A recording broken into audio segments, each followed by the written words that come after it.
2016 সালের আগস্টে প্রয়াত রাষ্ট্রপতি জিয়াউর রহমানের স্বাধীনতা পুরস্কার প্রত্যাহার করে নেয় তৎকালীন আওয়ামী লীগ সরকার। পতিত প্রধানমন্ত্রী হাসিনার নির্দেশে ওই সময় জাতীয় জাদুঘর থেকে জিয়াউর রহমানের পুরস্কারের মেডেল ও সম্মাননাপত্র সরিয়ে ফেলা হয়। স্বাধীনতার ঘোষণা থেকে শুরু করে মুক্তিযুদ্ধে গুরুত্বপূর্ণ অবদান রাখা একজন সেক্টর কমান্ডারের প্রতি এ ধরনের আচরণ আওয়ামী লীগের হিংসাত্মক রাজনীতির বড় উদাহরণ বলে বিশ্লেষকরা মনে করেন।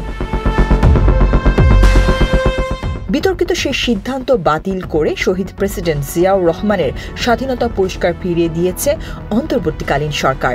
তাকে দেওয়া স্বাধীনতা পুরস্কার 2003 বাতিলের সিদ্ধান্ত রহিত করা হয়েছে। মঙ্গলবার 11 মার্চ মন্ত্রিপরিষদ বিভাগের সংবাদ বিজ্ঞপ্তিতে এই তথ্য জানানো হয়েছে।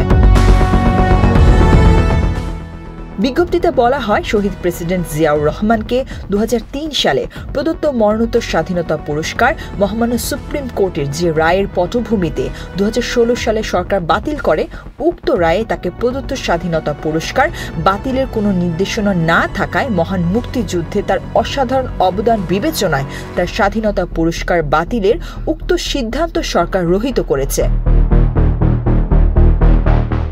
তৎকালীন বিএনপি জামায়াত জোট সরকার আমলে 2003 সালে শেখ মুজিবুর রহমান ও জিয়াউর রহমানকে রাষ্ট্রের বেসামরিক সর্বোচ্চ সম্মান মরণোত্তর স্বাধীনতা পুরস্কার দেওয়া হয়। পরে ওই বছর স্বাধীনতা পদক দুই পরিবারের কোনো উত্তরাধিকারের হাতে হস্তান্তর না করে সংরক্ষণের জন্য জাতীয় জাদুঘরে দেওয়া হয়।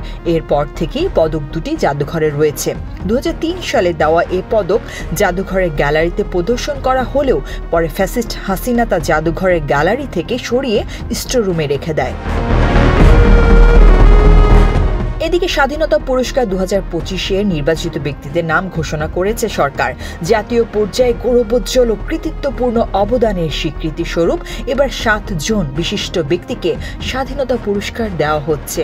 তারা হলেন বিজ্ঞান ও প্রযুক্তিতে অধ্যাপক জামাল নজরুল ইসলাম মরণোত্তর, সাহিত্যে মীর আব্দুস শুকুর আল মাহমুদ মরণোত্তর, সংস্কৃতিতে নভের আহমেদ মরণোত্তর, সমাজ সেবায় স্যার ফজলে হাসান আবেদ মরণোত্তর, মুক্তিযুদ্ধ সংস্কৃতিতে মোহাম্মদ মাহবুবুল হক খান ওরফে আজম খান মরণোত্তর, শিক্ষা ও গবেষণায় বদরুদ্দিন মোহাম্মদ ওমর এবং প্রতিবাদী তারুণ্যে আবরার ফাহাদ মরণোত্তর।